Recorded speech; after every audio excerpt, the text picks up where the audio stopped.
Hi, this is Terry with Total Life Pursuit, and I am coming to you with teaching number 5 in our emotional series. Teaching number 5 in the emotional series. This one is about stress. I want to talk to you about stress. We should insert a picture here of someone really stressed out or something like that. I don't know. I think we've all been stressed out every so often. Some people live in a constant state of stress.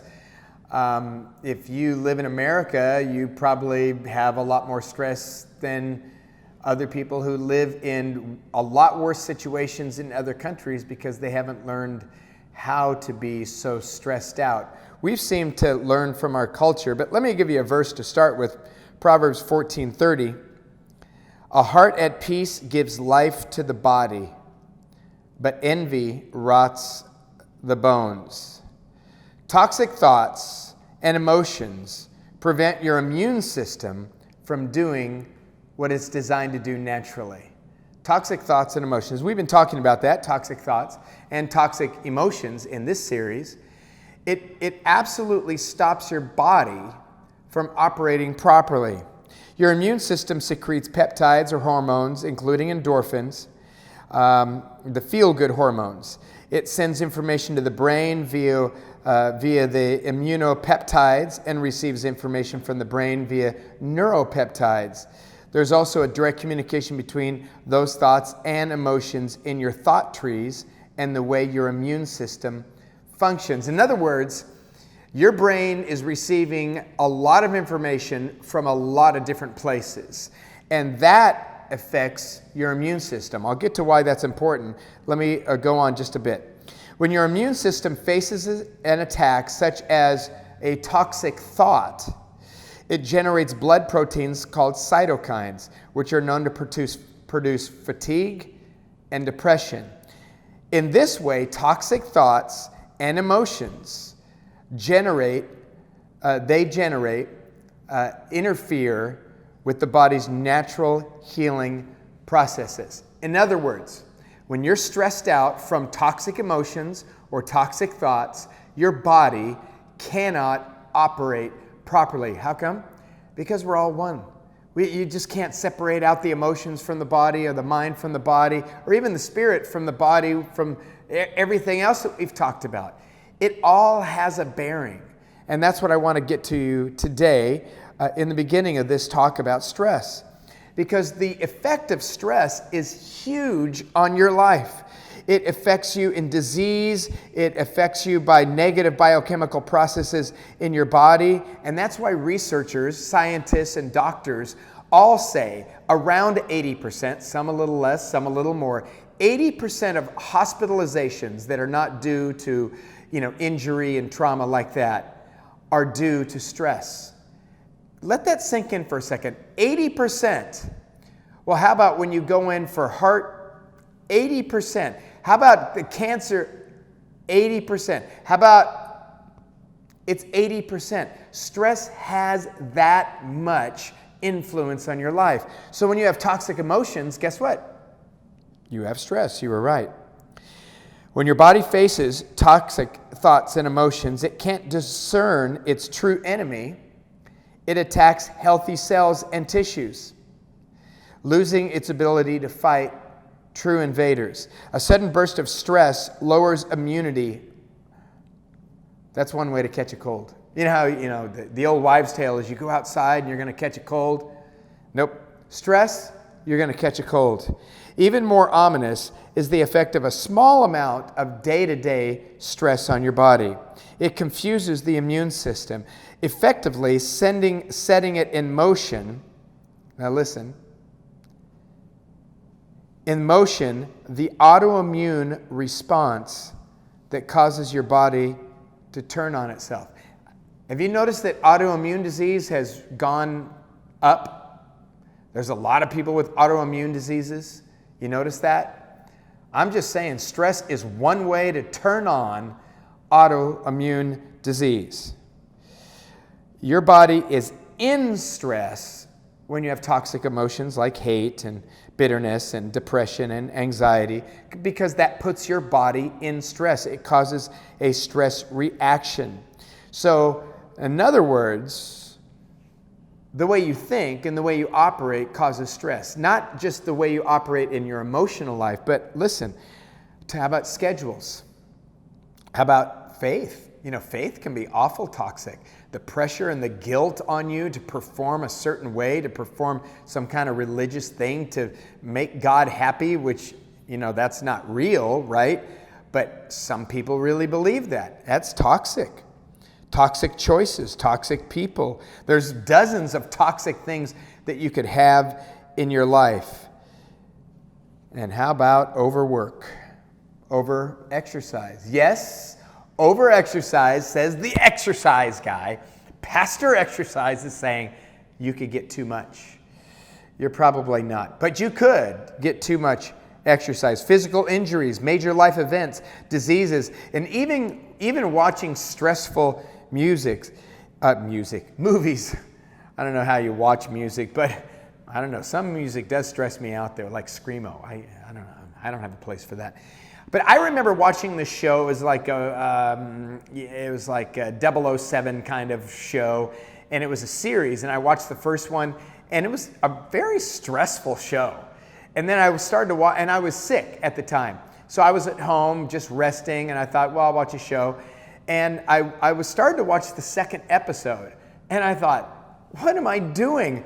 I am on edge. I can tell my body is in full stress mode. How am I going to heal in stress mode? Off it went, and then, I watched Last Man Standing and laughed. Okay, so you can have excessive use of prescription drugs, or certainly non-prescription drugs, alcohol, coffee, energy drinks, pesticides, and the like. It all can cause a stress response. Okay, our body responds to all of those things in the same way. Obviously, some more than others, and everyone reacts different, but everybody reacts. Oh, I've been trained by you react.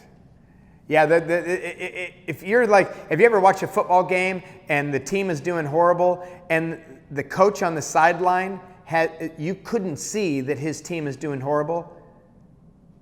You don't think on the inside he's all stressed out? Or you've had friends that, like, the smallest thing happens and their world goes to pieces and they just kind of freak out? We all have reactions. It's just we have different reactions. Don Colbert says in his book, Stress Less, in my opinion, stress is the pressure of life and how one perceives, believes, reacts, and copes with these pressures. All forms of stress, however, produce a very well-documented physical reaction in the body. The actual definition from Webster's is a physical, chemical, or emotional factor that causes bodily or mental tension and may be a factor in disease causation. The body's stress response involves more than 1,400 known physical and chemical reactions involving more than 30 different hormones and neurotransmitters. There was a 10-year study of people who were not able to manage their stress effectively, and they had a 40% higher death rate than people who were not stressed. 40% higher. Again from Don Colbert, the brain receives excessive stress, and the hypothalamus in the brain secretes a hormone called CRH. This in turn stimulates the pituitary to secrete another hormone called ACTH. ACTH then stimulates the adrenal glands to produce cortisol, norepinephrine, and epinephrine.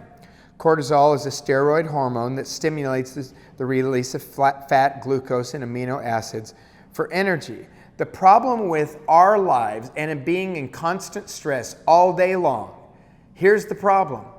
It's like it short circuits the normal circuit. Did you get the circuit? Hypothalamus, pituitary, adrenals. Then there's supposed to be a signal that goes back up to the hypothalamus that says, turn off the hormone release. And so it turns it off, and the pituitary then doesn't secrete it, and then the adrenals then don't secrete it. It's very important. When you're stressed out all day, let's say you're having a party, and you're trying to get ready for the party and you're like stressed out because of that, what happens is you create a short circuit that creates an open circuit. So the hypothalamus and the pituitary and the adrenals, they just have this cycle, and it just keeps pouring out and pouring out and pouring out and pouring out. And do you think that stuff doesn't affect the other endocrine glands like thyroid? People have so much thyroid issues today. Do you think that's not affected by all of this stress response? It absolutely is. So the problem is we're really good at getting stressed out, so let's laugh at it for a second. Okay, 10 top ways to get stressed out. You ready? Are you ready? I don't know what I just said. Really? I don't know. I'm stressed out thinking about these ways. No, I'm not. Number 1, don't do anything. Or no, that's not the way to get stressed out. Number 1, don't say no to anything. That's how to get stressed out. Yeah, get overloaded and just stay there. It's wonderful. Number 2, don't plan at all. Don't make any plans. Just flow. Yeah, it's called procrastination, I think. Number 3, wait until the last minute to do anything. That's procrastination. And then hurry all the time. Number 4, receive anything said to you that wasn't 100% loving as an offense, and really just keep going over and over. Nurse it, curse it, rehearse it. Yeah, do that. Number 5, on top 10 ways to get stressed out, obsess on everything. Just keep thinking about bad stuff, or create bad stuff that hasn't happened yet and think about that. That's pretty good. Number 6, always want more and never be satisfied where you're at with life. Number 7, expect perfection out of everybody, especially yourself. Super good to get stressed out. Number 8, don't relax, just keep going. You can rest in heaven. Yeah. Number 9, let everything frustrate you. Number 10, worry about everything. Did I say 10 things? I'm going to just throw in other ones because I just kept going. Number 11 is don't eat well, don't sleep enough, don't rest enough, don't enjoy life, and certainly don't exercise and take time for yourself. Number 12, think about how stressed out everything is making you. Like, be stressed about how stressed you are. That's a good one. Number 13, talk about how stressed you are to everybody and tell them how stressed you are. And that way, it just kind of keeps it all going. It's rehearsing it. It's perfect. That's how to get stressed out. I know, I'm poking fun. Actually, I'm probably poking fun at myself. Maybe I'm poking fun at you too. What I'm saying is avoid all of those things. You might want to just replay that and say, things to avoid in life. Saying yes to everything. Because what happens when you get stressed out? Let me tell you. You get a lot of belly fat. You get heart disease, hypertension. Actually, over-cortialization of your blood vessels, what it does is it produces jagged edges on the inside of your blood vessels. They're supposed to be smooth, and it produces a jaggedness because of the chemical. And that's really cool because then you get a little crack, and then you come, and then cholesterol is sent there, and that's plaque. So that builds up because it fixes the crack. Super cool. Yeah, not cool. Cortisol. Type 2 diabetes, you get that from being stressed out. ED in men and PMS in women. Memory loss, depression, bone loss, and of course decreased immune function. You can have a complete mental, emotional, physical, or all three, or any combination breakdown, and then, as I said, autoimmune disease. People are stressed out when their thinking is stressful. I'm going to say that again. You are stressed out when your thinking is stressful. Remember Jesus he was sleeping, and there all the waves were crashing over the boat. Remember that? I told you that story before. And then they are like, "Aren't you stressed out?" I mean, that's what they should have really asked. "Aren't you afraid? Don't you see what's happening? We're going to die. Aren't you going to do anything?" That's what they were saying. But it's like, "Aren't you stressed out? Because I'm stressed out." You know people like that in your life? That's a sidelight. Maybe a little distance or prayer or something. Anyways, Jesus was like, "No, I'm not stressed out." He wasn't stressed out about it. You know why? Because he didn't think it was a stressful situation. If you think it's a stressful situation, it is for you a stressful situation. What you think is stressful is stressful. Our problem is we've programmed ourselves to be stressed out in nearly every situation now. Driving is stressful. Work is stressful. Waking up is stressful. Going to bed is stressful. We're stressed out by every little thing that happens to us. It's like, oh, I'm just so stressed out. Why? Finances. I'm so stressed out. Why? Friends. I'm so stressed out. Family. I'm so stressed out. People. We've programmed ourselves to be stressed out when we have the freedom to not be stressed out. Because you can choose to not be stressed out. How about that? What, Terry? Can you choose to not be stressed out? You can. The problem is, and you're going to have to go back to the mental teaching, the problem is you got to renew your mind because you got to change your thinking. I'm going to give you 4 questions that I want you to ask yourself on the daily. And if you do this, you're going to find out what thinking is causing your stress. Are you ready? Write these down if you can. What causes me to start feeling stressed? What was happening when you started feeling stressed? You know, I found out my dog ate my shoes. My boss yelled at me, threatened me. Someone cut me off. A waitress didn't talk to me nice. What is it? What was it? What was the cause? Number 2, from what activity or when did I first start feeling stressed? You might have been stressed before that, so you kind of have to go back and say, was I stressed before that? Was there an activity that kind of started to ramp up my stress level before that happening? Number 3, what was my thinking that allowed me to overstress or continue stress? Okay, okay. Here's the deal. Stress response, it's in the body. Our stress response is good.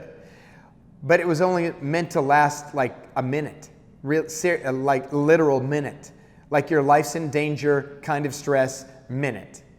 It's not meant to last all day because you have a deadline next Tuesday. I get that. I'm the same way. But we got to figure out something. What was my thinking that allowed me to get overstressed or to get stress continue? Well, my thinking was, I don't know if I'm going to get this done in time and I have to have it done. And if I don't get it done, then I'll get fired. And if I get fired, I won't have a place to eat or sleep. And I won't have food to eat. And if I don't have a place to eat or sleep, then I'm going to be homeless, living on the street and begging for food. And if I'm begging for food, what if people don't give me any food? And if people don't give me any food, I'm going to die of starvation. Just go ahead and think all that through. What is going to happen? What is going to happen? Because that's going to tell you something. That's going to tell you, number 4, what is the root belief that allowed for or caused that thinking. So in the illustration that I just gave you, God's not going to take care of me. That's my root thinking. I have to take care of me. Nobody else is going to take care of me, especially God. So if I don't get this thing done, then I could be dead from starvation. You got a root belief system in there. And that's a bad root belief system. And I would suggest to you that you need to change that belief system, whatever it is. Okay, could be a completely different scenario. It could be my friend stresses me out because she wants to go do this. Well, why do you go do this with her? Well, I do that with her because, I want to be her friend. Well, what if you said, I don't want to do that, we're going to do this, or I'm not going to go? Well, then she wouldn't be my friend. And what if she wouldn't be your friend? Well, then I'd be rejected. And what would that mean? Well, if I'm rejected, like I'm a worthless person. And so if you're a worthless person and no one will be your friend, yeah, no one is ever going to be my friend. So the root thinking is, I'll be worthless if she rejects me. That's bad thinking. So you have to find out what your thinking is that's causing the stress. I'll go through the questions real quick. What caused me to start feeling stressed? 2, From what activity or when did I first start feeling stressed, even a little? Number 3, what was my thinking that allowed me to overstress? Number 4, what's the root belief that allowed for or caused that thinking? You see, we can have eustress, which is kind of a positive stress. It's the thrill of the game. It's, you get an endorphin rush along with a stress response in it. Something good happens, or, you hit a home run in a baseball game, and that's like stressful because it's exciting stressful, Then there's the surface stressors that we have during the day, and we're able to handle them and just put them aside, okay? No problem, I got that one. And then there's the open circuit loop. And my friends, you got to stop that open circuit. And to do that, you really need to go back to the root belief that caused the thinking, that caused the stress reaction in you. When you do that, you won't be the same person. And the things that used to stress you out, they won't stress you out. At least not for long, because you'll get to the place where you need to be in your thinking to be able to handle the stresses of life. And that's my prayer for you, that you be able to handle the stresses of life, because some of them are hard. There's no doubt about that. But you know what? You're able to handle them, whatever you go through. God is with you, and He will be with you, and He's not going to let anything that you're not able to handle to come to your way. I hope you received this word today. This is Terry for Total Life Pursuit. Emotional teaching number 5. Until next time.